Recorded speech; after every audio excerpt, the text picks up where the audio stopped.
sa saaksid oma ämmaküürust lahti või siis sa saaksid seda vähendada või ära hoida. Pane tähele, väga paljud inimesed omavad siin suurt rasvapatja ja kui enne vanast oli see arvutis töötavate raamatupidajate haigus, siis tänapäeval on see kõikide haigus.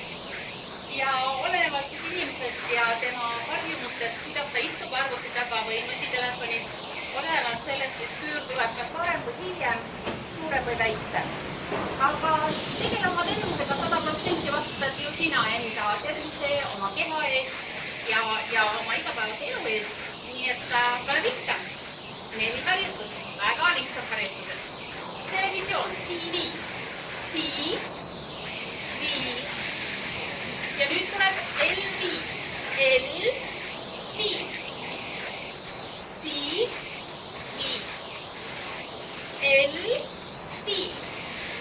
Ja igat positsiooni hoia 30 sekundit. Ehk siis loe rahulikult 30-ni. Kui teed tii, 1, 2, 3, 4, loed 30-ni ja siis võtad järgmise harjutuse. Ja pane tähele ka seda, et sa võid käte asendit iga kord muuta. Selleks, et erinevad lihased töötaksid. Nüüd oli nii ja vii samamoodi. 30, 1, 2, 3.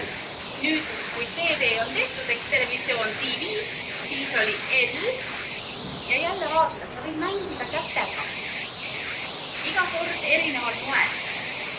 Töötades erinevate lihastega. L ja 2 veel, T. On inglise keeles nii. Ja nüüd vaata seda, et iga kord su õlad oleksid taga. Ja ilusti oleks korral sellel kühmul niimoodi, et siit energia läheks liikuma ja asend oleks hea. Lisaks sellele võidki teha sellised harjutusi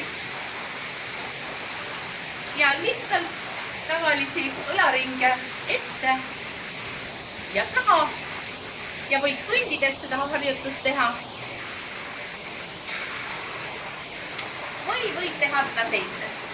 Aga tee iga päev vähemalt 2 raundi, ehk siis 2 ringi. Nii et loodan, et sa saad ilusti oma ämmaküüru ära või sa teed selleks kõik, et seda mitte kunagi ei tuleks. Ja üks väga hea asi, mis aitas mind, mul olid meeletud peavalud, sest ma töötasin tohutult palju arvutis, töötan tänagi, aga mul olid meeletud peavalud ja tohutult väsisid õlad ära, sellepärast, et ma töötasin igas pool. Ma töötasin voodis, ma töötasin toolis, ma töötasin kiittoolis, ma töötasin autos ja mul oli kogu aeg selline asend.